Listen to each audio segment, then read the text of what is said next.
As pessoas fazem o que for preciso, não importa o quão absurdo, para evitar enfrentar a própria alma. Lucy, quis começar hoje com o Jung para chamar o tema do nosso episódio, que é sobre repetição de ciclos. O que você me fala dessa frase? Onde que ela conecta com o nosso tema? Bem, primeiro a gente vai especificar, né, a repetição de ciclo e de padrão de comportamento. Para falar de repetição de ciclo, eu preciso entender sobre padrões comportamentais. E o que é um padrão comportamental? O que me chama atenção, o que mais me atrai. E aí está a grande tendência para repetir um padrão. Quando, na nossa infância, na nossa primeira infância, nós aprendemos, né, por exemplos, e a gente vai internalizando alguns comportamentos. Então, eu vou dar um exemplo aqui bem bobinho. Se a minha mãe fala para eu tirar 9 ou 10 na prova e com aquilo eu ganho um doce, um brinquedo, o que eu entendo? Toda vez que eu tirar 9 ou 10, eu ganho algo. Toda vez que eu tirar 9 ou 10, eu ganho um brinquedo. Então, para eu ganhar o brinquedo, o que eu preciso fazer? Preciso performar, né? Performar. Estou repetindo, né? Uhum. Então, eu volto lá, tiro 9, ganho um doce. Volto lá, tiro 10, ganho um brinquedo. Então, essa criança, ela cresce com isso internalizado. Para eu ganhar, eu preciso fazer. E isso cada criança internaliza de maneiras diferentes. Porque quando a gente fala da família, cada família vai agir de uma maneira diferente. E não se esquecendo que aqueles pais, aqueles cuidadores também tiveram família antes também. Também já carregam alguns padrões, né? Carregam alguns padrões e as famílias dele também carregam outros padrões.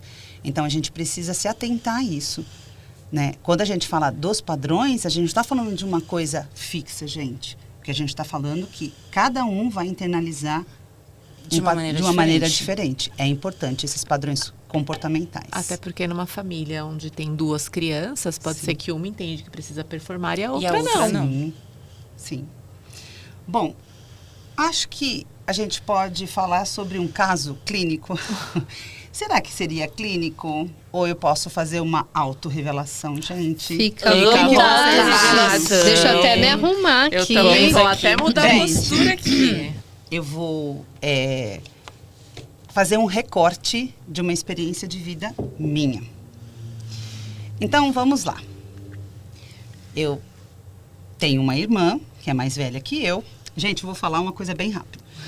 Pequena, pai ausente, pais separados, ok, minha mãe. E eu cresci muito mais na família, com a minha avó paterna, né? Porque a minha mãe trabalhava e a minha avó cuidava de mim. E tinha as minhas tias, enfim. E tinha a minha irmã. Eu, quando criança, tinha sempre essa disputa de irmãos, né? Então, a minha irmã era mais sorridente, né? Linda. Minha irmã é linda. Mais sorridente, enfim. E todo mundo ia lá e falava, olha que bonitinha, tal, tal, tal. Eu, uma pessoa mais reservada, né? Uma criança mais reservada, muito apegada à minha mãe. Toda vez que iam alguém lá para falar ou querer pegar em mim, assim, eu chorava, porque eu sentia muita falta da minha mãe.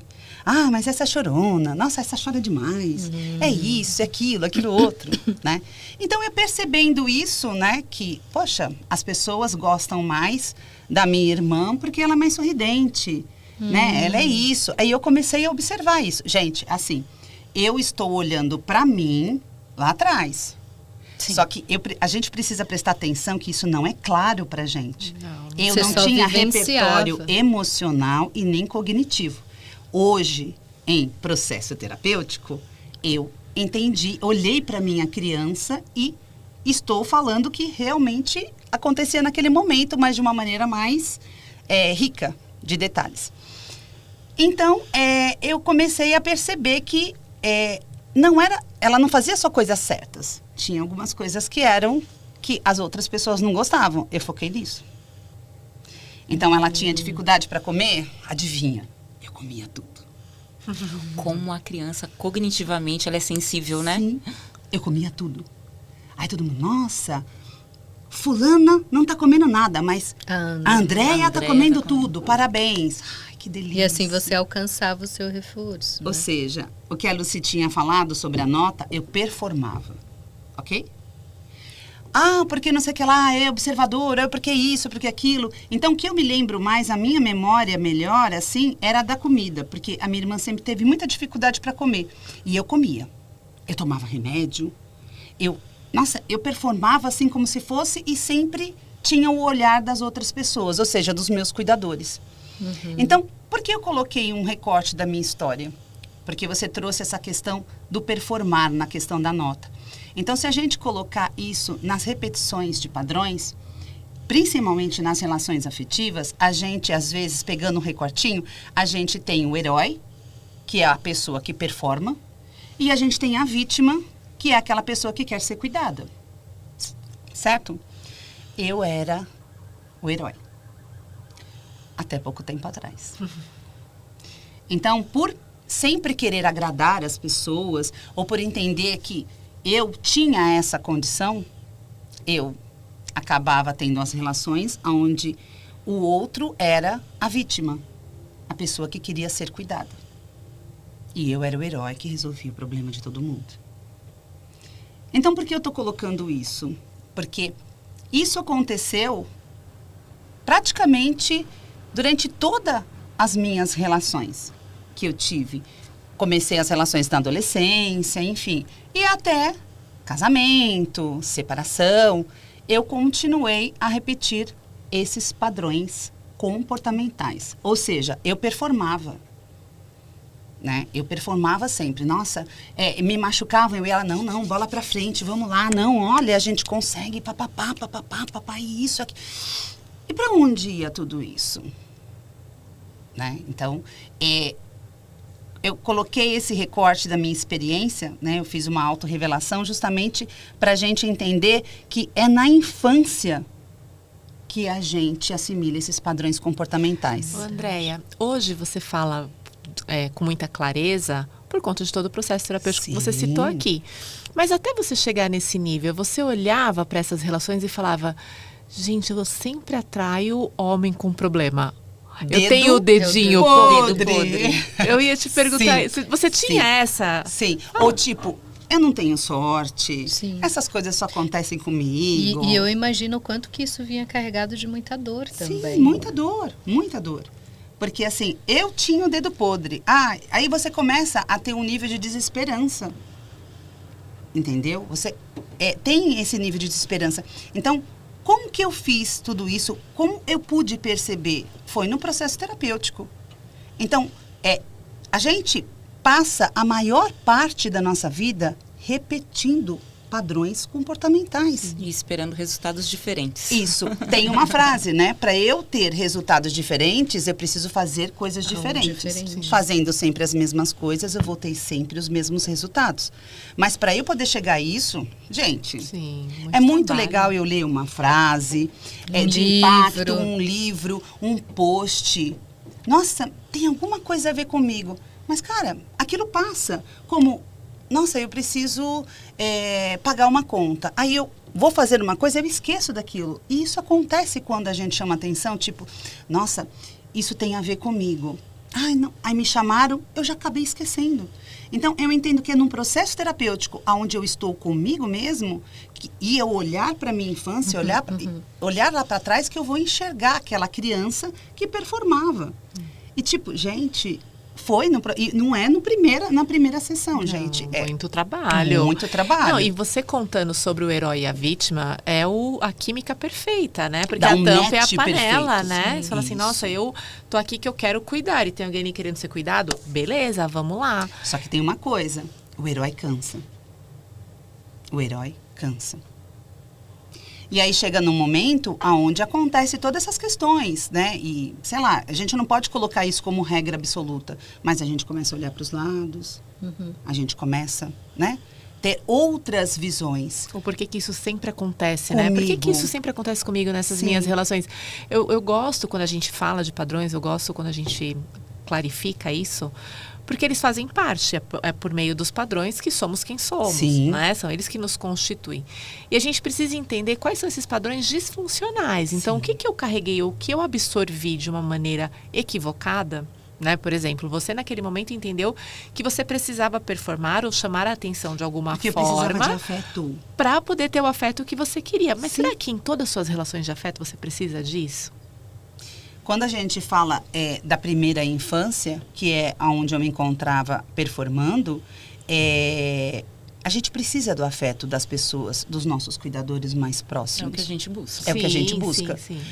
Quando a gente entra na adolescência e já para a fase adulta, a gente precisa dessa afetividade do outro. Seja o outro um homem ou uma mulher, amizades. Entendeu? Então, e a gente carrega esses padrões de comportamento para a nossa vida adulta. Se eu conseguir com meus pais, que são os Sim. meus deuses, Sim, que são os meus deuses, porque eu não consigo Não com consigo outras com pessoas. Então, eu vou performando em toda a relação. Né? Ah, tem um problema? Não, deixa que eu resolvo. Ou a pessoa chega e fala, em que momento eu estou falando de mim?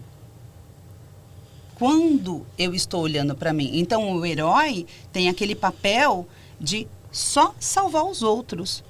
Mas quem é que salva eles? Não que alguém tem que ter responsabilidade de salvar. Ninguém salva ninguém, gente. Não, Isso é quem fato. cuida de quem cuida, Isso. Eu adoro essa frase. Entendeu? Só que assim, isso a gente colocou justamente pra gente... Olha, isso foi na minha primeira infância. Eu nem lembro. A hora que eu falo, eu lembro de uma foto minha, quando eu era pequena. A idade que eu tinha, eu acho que uns 4, 5 anos, 6 anos, sei lá. É justamente a idade, né? De Sim. 4 a 9 anos Sim. é quando justamente a criança ela é afetada por tudo que está em volta, né? Sim. Aquela idadezinha quando a criança olha no espelho e consegue falar, eu, né? Sim. A partir dos 3,5, 4, porque então era o neném, né? A Andéia, né? Assim que as criancinhas falam, ainda está naquela terceira pessoa.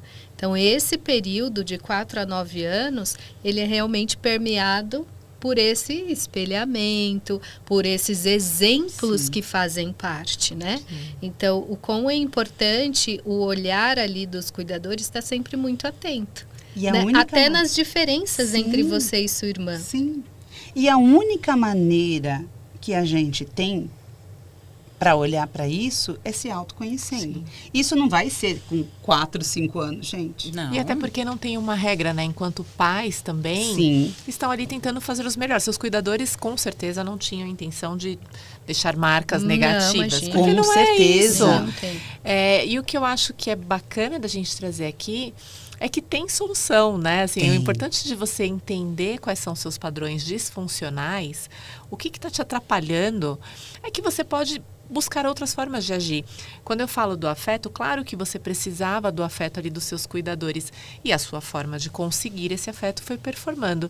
Adulta, você já pode se questionar, será que eu preciso mesmo performar? Sim, Para concordo ter o com afeto ou você. será que eu tenho outras Ótima formas de pergunta. Ótima conseguir pergunta, esse muito afeto? boa, Né? muito Então, boa. acho que essa reflexão que precisa ficar, porque isso vai reger a nossa vida e muitas vezes a gente quer honrar esses cuidadores, esse pai, essa mãe, desse lugar. Um exemplo. E aí eu também posso fazer uma autorrevelação. Uhum. Eu tenho muita dificuldade com atividade física. E eu venho de uma família que não... Meus pais não praticam atividade física, né? Meu irmão sempre põe o pé lá, o pé cá, mas também não é um atleta.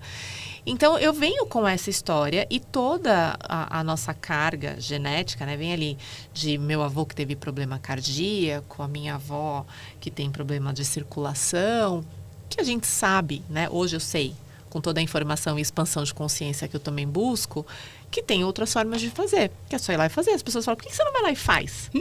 Quem dera. Não é?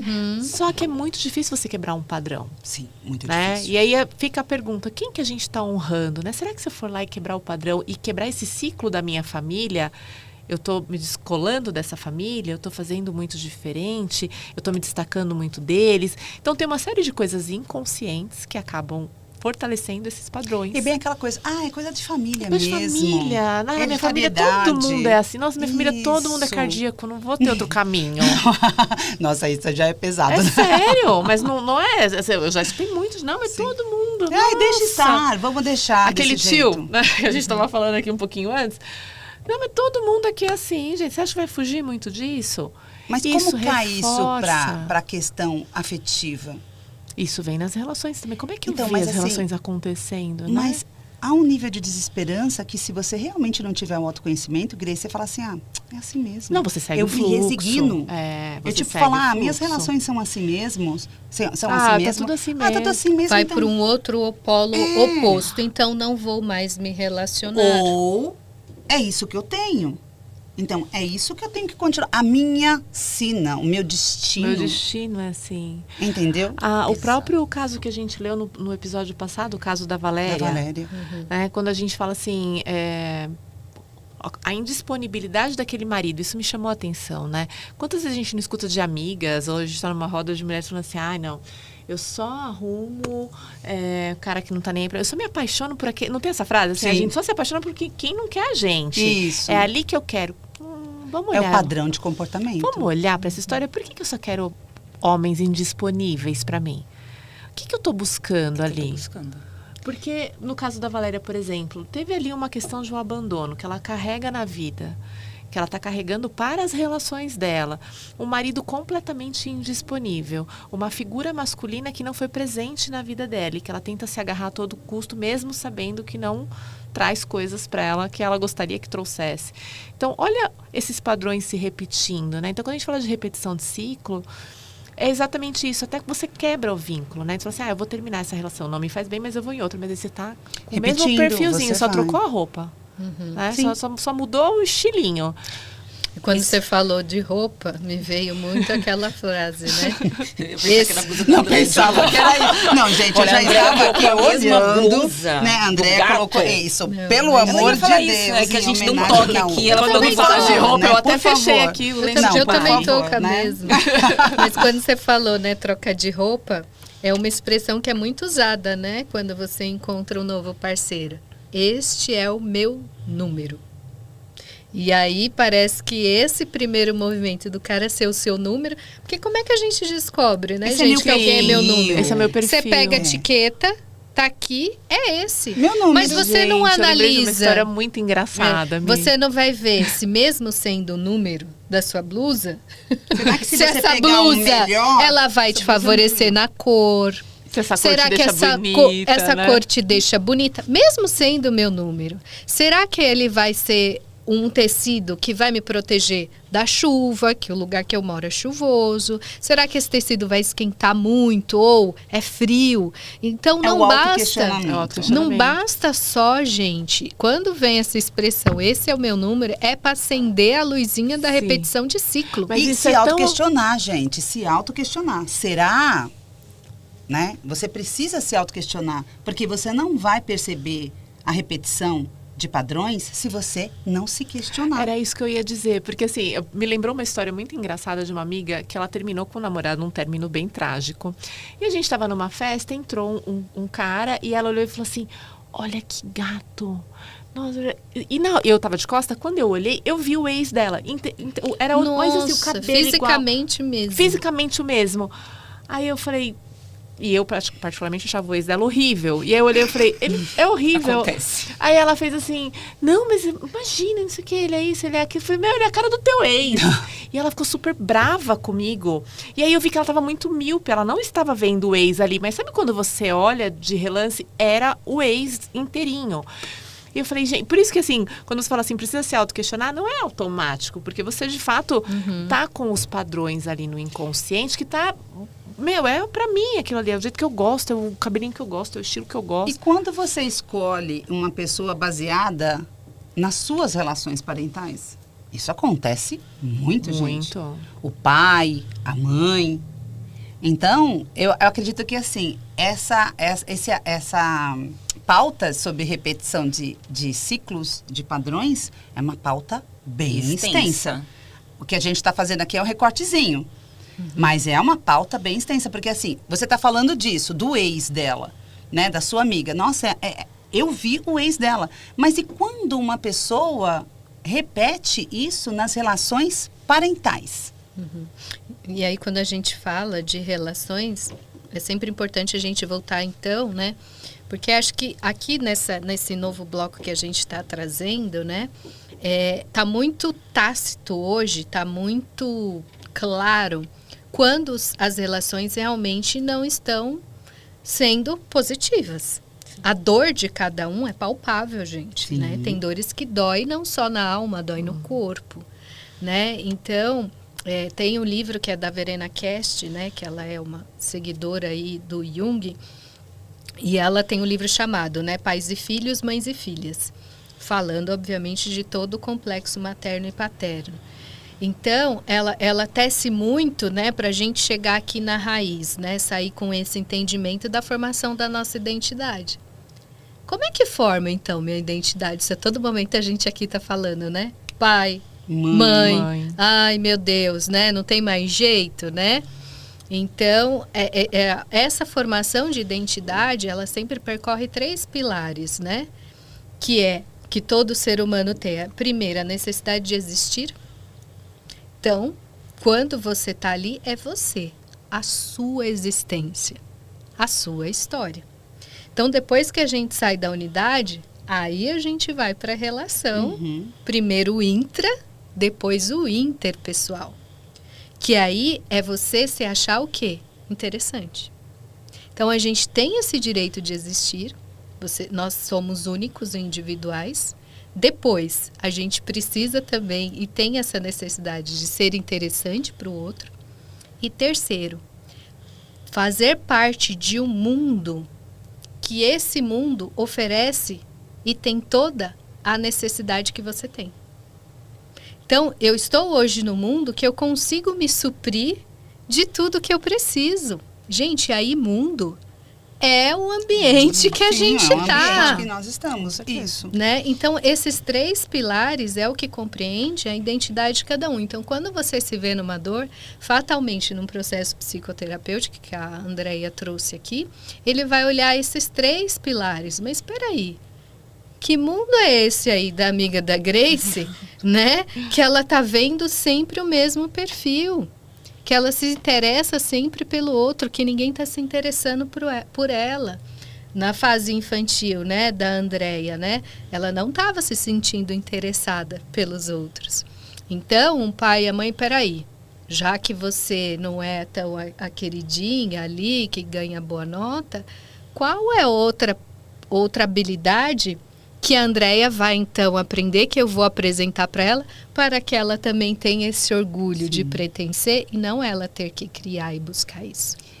É um assunto bem extenso, gente. E que, assim, fica aí a reflexão, que eu acho que a gente pode explorar um pouco mais. Sim. Eu acho bem interessante. Será que as pessoas querem que a gente explore mais? Vamos perguntar, gente. Quem realmente quer que a gente dê continuidade nesse bloco, eu acho que é válido, sim. Bom, então, encerrando, né, esse bloco maravilhoso, eu agradeço a vocês todas aqui. Foi muito lindo, muito maravilhoso. Muito obrigada por deixar compartilhar a minha autorrevelação aí com vocês. Confesso que eu fiquei nervosa. Confesso que eu fiquei nervosa. Mas enfim, gente, espero ter contribuído um pouco aí como um exemplo sobre repetição de padrões comportamentais. Andreia, é em off. É em off.